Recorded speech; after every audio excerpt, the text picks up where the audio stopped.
Hey YouTube, it's RFD Waffen.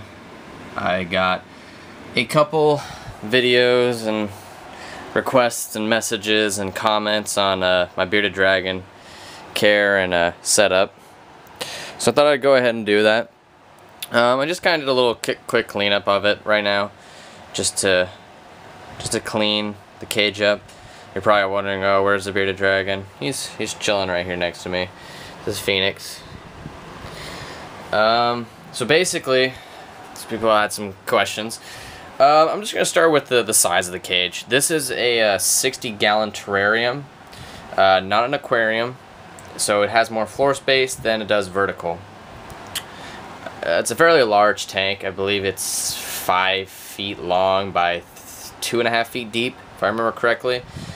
For substrate, I personally use sand. You'll see a lot of places not recommend it. I personally don't recommend it. It's a pain in the butt, but I like the look of it because I like the little bit more natural looking. And I take the time and I try to spot clean it every day, and then once a month I'll actually do take out majority of basically all the sand. Keep in mind, this isn't crushed sand. This is clay sand, washed clay sand, and then I also use Repta sand as a mixture just to add some more color into it. Otherwise, you just get like a brown, boring sand. I add a little bit of the pink or the purple Repta sand, or not purple, the red Repta sand. Notice it's not Vita sand because Vita sand has calcium, and they'll lick it up, and that can cause impactation. Couple theories on sand licking up. Sometimes when the dragon misses, yes, it will get a little bit of sand, but it actually little quantities of sand can aid in digestion, which help grind up stuff in the intestines. Basically over here on this side, this is his cool side. Only on I have on here is just a normal like UVB white, or not even UVB, just a white fluorescent light bulb, just to give it a natural white light. And then it's got his food bowl, which I put rocket lettuce in. Rocket lettuce is something that you can get at Fresh and Easy if you have it in your local area. It's very nutritious, a lot better than Spring Mix, because Spring Mix actually, yes, it's good, but it has baby spinach in it, which gives them a little bit too much protein. So, which isn't bad for bearded dragons, because they do need it when they're younger, but as they get older, you kind of need to get away from that and give it more of the darker greens. Rocket lettuce has all the dark greens. It doesn't have any romaine or anything like that.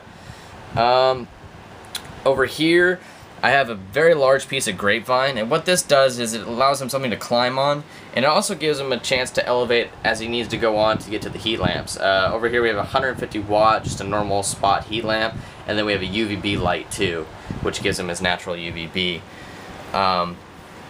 He'll start off in the morning on the very top of that branch and work his way down. And then he also has a basking rock, which is just flagstone. Flagstone doesn't get as hot as some of your typical rocks, but it works a little bit better. It's I like it. It's bigger, it's nicer, it's easier to clean, I've noticed, just because of the smooth surface it has on it. As far as that goes, that's just the husbandry stuff. You just want to make sure you have a UVB light. The hot side gets around 100 to 110 degrees, and the cool side within the 80s and 90s, which it does get at. Other than that, make sure that you feed them a lot of lettuce when they get older. This is actually a almost 7-month-old bearded dragon.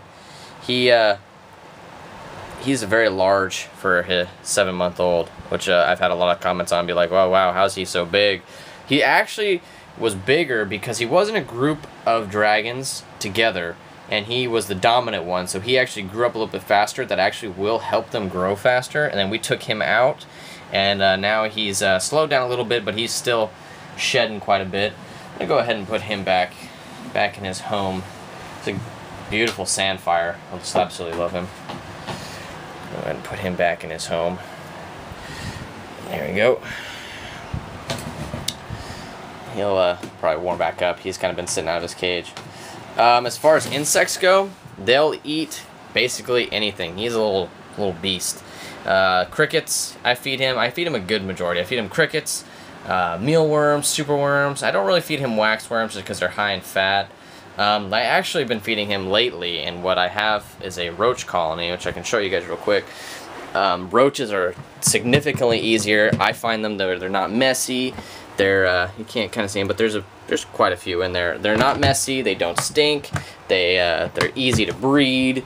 They don't die, and that's my number one problem, is just because I have crickets dying all the time. So they're a lot more nutritious, and you can gut load them a lot easier. So yeah, that's basically the basic care requirements. The number one tool that people ask me that I use, I actually, looking around the room, I don't have it on me right now, I'll do a video on that later, is a temp gun. It's a lot better than the thermometer, way more accurate. You just point it, shoot it where you want it, and you can really get to see where the temperature's at and give you a lot more accurate shot. So I just thought I would show you guys a little video. If you have any questions, feel free to comment me and message me. Keep in note, please don't send the hate mail. Every place is different. That it depends on your locale. That's why I'm able to do certain things, why I have certain lights that most people may not or may not need. Some people just don't agree. It's just all personal preference and what works for you. So keep in mind, if you have a suggestion for me, I'm open to suggestions if you want to give me one. But other than that, this is my bearded dragon and his enclosure. His name's Phoenix, and thanks for watching.